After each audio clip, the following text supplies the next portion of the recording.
I want you to picture something with me. It's a school night.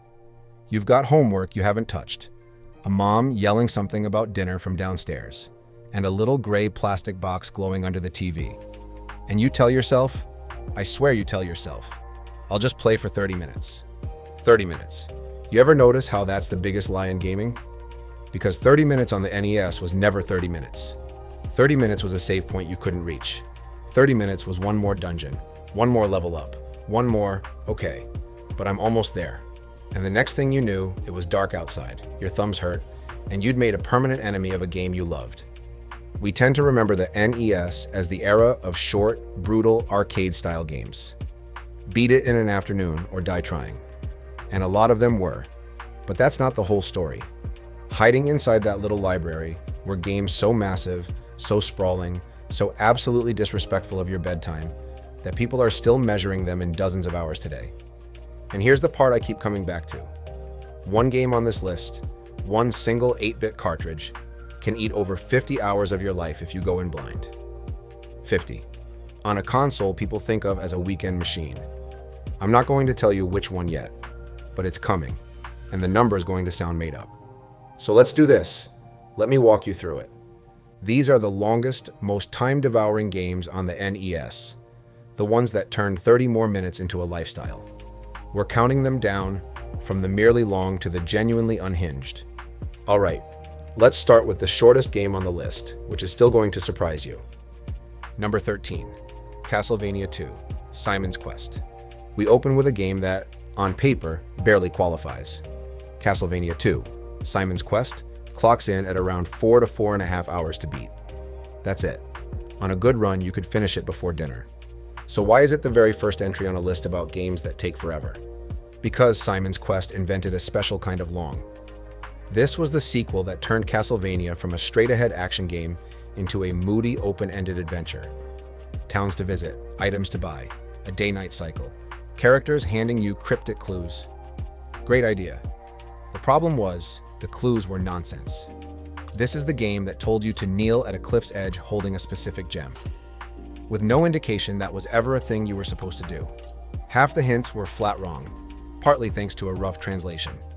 So the real playtime, the version you and I actually experienced, wasn't 4 hours. It was 4 hours of progress buried under 20 hours of wandering the same 3 screens muttering to yourself. This is the purest example of what I'd call the time trap. A short game that stole your entire month because it refused to tell you what it wanted. For the record, it started life on the Famicom Disk System in 1987 and came to the NES in North America in 1988.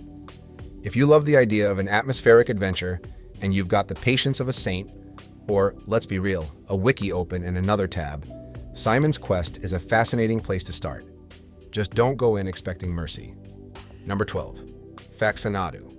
Next up is one of the great forgotten weirdos of the library, and I mean that with total affection. FAXANADU runs about 6 hours for the main path, and closer to 7.5 if you're the type who wants to see everything. FAXANADU is a side-scrolling action RPG, a spin-off of the Xanadu series, and playing it feels like a fever dream in the best way. You're a wanderer arriving in a dying world built inside a giant world tree, and you're leveling up, buying gear, managing gold and magic, and slowly getting stronger as the world gets stranger. It hit North America in November of 1989. Now, 6 hours might not sound like a monster next to what's coming, but remember the era? 6 focused hours of a genuinely deep NES game, with no map, no quest log, and passwords instead of saves, played out very differently than 6 hours does today. You weren't playing it in one sitting. You were living with it for weeks, forgetting where you were, relearning the layout every time you came back. The clock says 6. Your memory says a lot longer. If you missed this one back in the day and you want a moody, underrated adventure that respects your time more than most of this list, FAXANADU is the hidden gem I'd point you to first. Number 11, STARTROPICS. Staying right around the same length, we've got a game a lot of people your age have genuinely never heard of, and that's a crime. STARTROPICS runs about 6 hours for the story, and around 8.5 if you're chasing full completion. Here's the fun fact that makes STARTROPICS special. It's one of the rare NES games designed specifically for Western audiences. It barely registered in Japan. You play as Mike, a kid with a yo-yo, sailing around tropical islands looking for his kidnapped uncle. It's part Zelda-style adventure, part puzzle game, and it came out in North America in December of 1990, with Europe not getting it until the summer of 1992. And I have to mention the thing everyone who played it remembers. The game shipped with a physical letter you had to dip in water to reveal a hidden code you needed to progress. No water, no letter, no game. That's not padding exactly, but it is the most 1990 way imaginable to make a 6-hour game feel like a scavenger hunt across your entire house. If you want a piece of NES history that feels genuinely different from everything around it, and you promise not to throw out the instruction manual, STARTROPICS is a beautiful little rabbit hole. Number 10. Crystalis. Now we start climbing. Crystalis lands at around 9 hours for the main story, 10 with the extras, and about 11 if you're a completionist. And Crystalis is where this list starts to get good, because this is a game that was ahead of its time and knew it. Released in Japan in April of 1990 and in North America that July, Crystalis is an action RPG that plays almost like a top-down Zelda with a full leveling and magic system bolted on. Post-apocalyptic setting, sword you charge up, elemental spells, real character progression. People have spent 30 years calling it one of the best action RPGs on the console, and they're not wrong. Those 9 hours are dense hours. There's no grinding to fill time here. The length comes from genuinely deep content, exploration that rewards you, and combat that keeps evolving. This is the good kind of long, the kind where you look up and the time's just gone because you were having a great time. Quick gut check before we keep going. We've covered games from 4 hours to 11 so far, the short end of a list about games that take forever. And we haven't even reached the double-digit heavy hitters yet. Keep that in your back pocket, because the numbers are about to jump. If you like your adventures with real RPG teeth and you somehow never played Crystalis, this is the one on the early part of the list I'd tell you to fix first. Number 9. Zelda II. The Adventure of Link. You knew a Zelda was coming. Zelda II, The Adventure of Link averages about 10 hours for the main quest, a touch over 10 with extras, and around 11 for full completion. And Zelda 2 is one of the most fascinating entries on this entire list, because it's the black sheep. Nintendo took the beloved top-down formula from the first game and threw most of it out. Side-scrolling combat, a leveling system with experience points, magic spells, an overworld you cross like an RPG map, and lives. Actual lives, and a game over screen that would send you all the way back to the start of the palace you were grinding through. It launched in Japan in January of 1987 and reached North America in December of 1988. 10 hours is the average. But Zelda 2 is the definition of a game where the average lies to you because it is hard. Punishingly, memorably hard. The final dungeon, the Great Palace, has broken more childhoods than I can count. So while the stopwatch says 10, the real number for most of us was that plus every death, every restart, every time we put the controller down and swore we were done for good and came back an hour later anyway. If you only know the top-down Zeldas, and you want to see the road not taken, the weird, ambitious, brutal experiment that Nintendo almost never talks about, Zelda 2 is essential, frustrating viewing. Bring a helmet. Number 8. Dragon Warrior. Here it is, the one that started an entire genre's love affair with North America. Dragon Warrior averages somewhere between 9 and 15 hours to beat. And if you're going in blind, or you're the type who grinds until you feel safe, that stretches to a solid 15 to 20. Dragon Warrior, released here by Enix, is the game that basically taught a generation of American kids what a role-playing game even was. One hero, one princess to save, one dragon lord at the end of the world. You wander, you fight slimes, you level up, you buy a better sword, you die, you try again. It sounds simple, and it is. And that simplicity is exactly why it hooked so deeply. And the reason the hours swing so wildly is grinding. Dragon Warrior does not hand you power. You earn every level by walking into tall grass and getting into fights, over and over, until you're strong enough to survive the next stretch of road. A guided player who knows exactly where to go and how much to grind might wrap it up in 9 or 10. A kid in 1989 with no map, no guide, and no idea what they were doing. That kid was there for 20, and that kid was happy. If you want to understand where every RPG you love actually came from, where the whole genre put down roots on this side of the ocean, you start here. Dragon Warrior is the origin story. Number 7. Final Fantasy. And speaking of origin stories, Final Fantasy, the North American NES release in 1990, averages about 15 and a half hours for the main story, around 18 with extras, and roughly 19 if you're going for everything. There's a beautiful bit of legend attached to this game. The idea that it was the final project of a struggling studio, one last swing before the lights went out. Whether every detail of that story holds up, the result did not go quietly. You built a party of 4, chose their classes, and set out across a genuinely huge world with airships, dungeons, an actual plot with a twist and a difficulty curve that demanded you learn its systems or get flattened. 15 hours doesn't sound extreme now, but every one of those hours was you managing a party, mapping dungeons on graph paper, budgeting spell charges because you couldn't just heal whenever you wanted, and grinding when the game decided you weren't ready. This wasn't a game you beat by reflexes. It was a game you beat by planning. And that's a completely different kind of long. The length isn't in the map, it's in the thinking. If Dragon Warrior taught America what an RPG was, Final Fantasy showed America how big one could get. If you want the game that turned a genre into a phenomenon, block off a weekend, a real one, and dig in. Let's take a breath, because we've come a long way. So far, we've gone from a 4-hour adventure that somehow ate your entire summer, all the way up to 19-hour epics with party management and graph paper. Anywhere from 4 to 25 hours, roughly depending on how you played. And here's the thing I need you to sit with. We are just getting started. Everything from here on out makes what we just covered look like a coffee break. Because now we're heading into the deep end. The games where the hours stop being a number and start being a commitment. Let's go. Number 6. Wizardry. Proving Grounds of the Mad Overlord. This is where the list changes gear. Wizardry. Proving Grounds of the Mad Overlord averages about 24 hours for the main story and closer to 29 with extras, according to aggregated data. But, and this is important, some longtime players over on the community forums report runs stretching all the way to 50 hours for a careful first time, learning as you go playthrough. I want to be straight with you about those two numbers, because they tell different stories. The 24-hour figure is an aggregated average from a lot of players. The 50-hour figure is a community estimate from people describing what it's actually like to go in cold. Both are true. They're just measuring different experiences. And Wizardry earns every one of those hours the hard way. This is a first-person, grid-based dungeon crawler.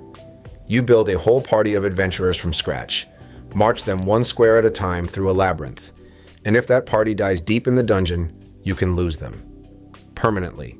No takebacks. So you play slow. You play scared. You map every corridor by hand, because there is no automap to save you. The length here isn't padding. It's dread. It's the game making you earn survival. If you fancy yourself hardcore, if the idea of permadeath and hand-drawn maps makes you lean in instead of away, Wizardry is a genuine test of will, and one of the deepest RPGs on the entire system. Number 5. Dragon Warrior 4. We're back to Dragon Warrior, and the series did not come to play. Dragon Warrior 4 runs roughly 25 hours for the main story. It landed in Japan back in February of 1990, but North America didn't get it until 1992, right at the tail end of the console's life. And Dragon Warrior 4 is special because of how it's built. Instead of one hero from start to finish, the game is broken into chapters, each following a different character, before pulling them all together into one party for the finale. It's ambitious, it's structured almost like a novel, and it gave you way more game to chew through than the original. Those 25 hours are classic Dragon Warrior hours. Deliberate, methodical, grind forward. You are leveling. You are managing an inventory. You are walking the length of a continent, because fast travel was not exactly a robust concept yet. It's the kind of game you didn't rush, because rushing got you killed. You settled in with it. It became a routine. Coming out in North America in 1992 makes this one of the last great long-form RPGs on the console, a genre going out at the absolute top of its game.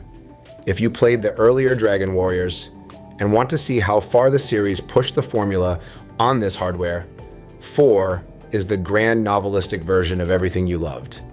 Number 4, The Legend of Zelda. Now I have to break my own rules, because The Legend of Zelda does not belong on a list ranked by hours to beat, and that is exactly why it's sitting here at number 4. Here's the thing. I could give you a how long to beat number for the original Zelda, but it would be almost meaningless, because nobody played this game once and walked away. This is the game that shipped with a battery in the cartridge so it could save your progress. A genuine novelty at the time, practically inviting you to keep coming back. It's the game with a hidden second quest, an entire remixed version of itself waiting for you the moment you finished. It's the game with no hand-holding, no arrows pointing the way, just a giant open world and a wooden sword and the words, "It's dangerous to go alone." And people did not go alone for a few hours. They went alone for years. The Legend of Zelda sold roughly 6.5 million copies worldwide, about 6.51 million, which tells you this wasn't a cult classic. This was a genuine cultural event, in millions of homes, being replayed and re-explored and remapped on notebook paper over and over again. Its North American release was August of 1987. That's the different kind of long. Not one long playthrough, an endless one. A game so open and so replayable that how many hours was never the right question. The right question was how many years. And if you've somehow only experienced Zelda through the later 3D games, going back to the one that started it, with no map, no guidance, just you and a world that doesn't care if you're ready, is one of the purest experiences on the console. Get some graph paper. You'll need it. Okay? Before I reveal the final 3, I want you to actually stop and guess. Out of every game on the NES, every cartridge in that entire library, which one do you think takes the absolute longest to finish? Say it out loud. Lock it in. Because the answer is one of these next 3, and the number attached to the winner is going to sound like a typo. Let's finish this. Number 3, Dragon Warrior 3. Third place, and the numbers officially get ridiculous. Dragon Warrior 3 takes somewhere in the neighborhood of 40 to 45 hours to beat. 4-0, on an 8-bit console. Its North American release came in March of 1992, and Dragon Warrior 3 is widely considered the peak of the series on this hardware, because it took everything the earlier games did and blew it out to a genuinely enormous scale. You build a party. You've got a class system that lets you shape your characters. There's a day-night cycle. There's a world that opens up in ways the first 2 games never dreamed of, with a late game reveal I won't spoil that recontextualizes the entire adventure. 40+ hours in 1992 on a cartridge meant something enormous. This is a game you did not beat over a weekend. This is a game you beat over a season. You had a save file you protected like a family heirloom, because that battery dying meant losing weeks of your life. The length here is real content. A genuinely massive, well-built RPG, layered on top of the usual grinding. It is a lot of game. If you want to see how far the Dragon Warrior series pushed the NES before the sunset on the console, the biggest, deepest, most confident entry of the bunch, the third one is the crown jewel. Just clear your calendar. Seriously. Number 2, Ultima Exodus. Second place, and somehow the number keeps climbing. Ultima. Exodus takes around 50 hours for a normal playthrough. 50. This one has a bit of a globe-trotting history too. It hit the Famicom in Japan in October of 1987 and reached the NES in North America in February of 1989. Ultima is one of the true grandfathers of the whole computer RPG tradition, and Exodus, the third mainline game, brought that PC-born depth crashing onto the NES. You create a party of 4 from different races and classes. You manage food or your whole team literally starves. You sail ships, you explore a genuinely open world, and you slowly, painstakingly build your characters up toward a final confrontation with the villain the game is named after. And 50 hours is the number that really exposes what I said at the top about blind playthroughs. Because a huge chunk of that 50 came from not knowing. No quest markers, no map that fills itself in, no internet to bail you out. 50 hours of a pre-information age RPG meant a lot of that time was spent genuinely lost, experimenting, writing things down, figuring out systems the game never explained. A modern player with a guide could cut that dramatically, but most of us didn't have a guide. We had a notebook and a lot of free time. Now, if you want to play a piece of the actual foundation that every open-world RPG stands on today, and you respect a game that makes you work for every inch of progress. Ultima, Exodus is a monument, an exhausting, brilliant monument. Number 1, Might and Magic Book 1, The Secret of the Inner Sanctum. And here it is, the record holder, the one I teased at the very beginning. Number 1, Might and Magic Book 1, The Secret of the Inner Sanctum averages around 43.5 hours for the main story. And here's the number that breaks people, roughly 58 hours across all playstyles. 58 hours. This is documented as one of the single longest games on the entire NES, full stop. Let that land for a second. 58 hours. That is more time than some people spend on entire modern open world games. That is a part-time job, on a console that most people, still to this day, think of as a machine for quick afternoon blasts. Might and Magic is a first-person RPG in the grand old tradition. A party of characters, a truly gigantic world stuffed with towns and dungeons and secrets, and a depth of exploration that genuinely dwarfs almost everything else on the system. And crucially, this is the good kind of long, not the cheap kind. Nobody's inflating this number with a bad translation or a cliff you have to kneel at. This length is content. Real, deliberate, handcrafted content. A game so vast that finishing it was less a gaming session and more an expedition. This is the one that people who beat all the NES classics quietly admit they never actually finished. This is the final boss of the console's library, not just of any one game. If you consider yourself a serious RPG player, and you want the ultimate test of endurance the NES has to offer, the single biggest time investment on the entire platform, Might and Magic Book 1 is your Everest. Pack a lunch. Pack several. So there it is. From a 4-hour adventure that stole your whole summer through sheer cruelty, all the way up to a 58-hour behemoth that treats your free time like a rounding error. And here's what I keep coming back to, now that we've laid them all out side by side. We remember the NES as the quick console, the pick up and die console, the one you beat before your mom called you for dinner. But that memory is only half true. Tucked inside that little gray box were worlds so deep, so sprawling, so genuinely enormous, that we're still measuring them in dozens of hours today. Whether a game took you 6 hours or 60, these adventures prove that 8-bit could be every bit as massive as anything with 100 times the budget today. The ambition was always there. The hardware just made you earn it. So let me leave you with the question, and I'll go first because I want an honest answer from you in the comments. Which NES game ate up the most of your childhood? For me, and I mean this, it was the grind of Dragon Warrior. Standing in that tall grass, fighting one more slime, telling myself I'd stop after this level. And of course I never did. Because on the NES, one more level was the biggest lie of all. Your turn. Tell me down below which one got you, and if this brought back a memory or two, you know what to do. I'll see you in the next one.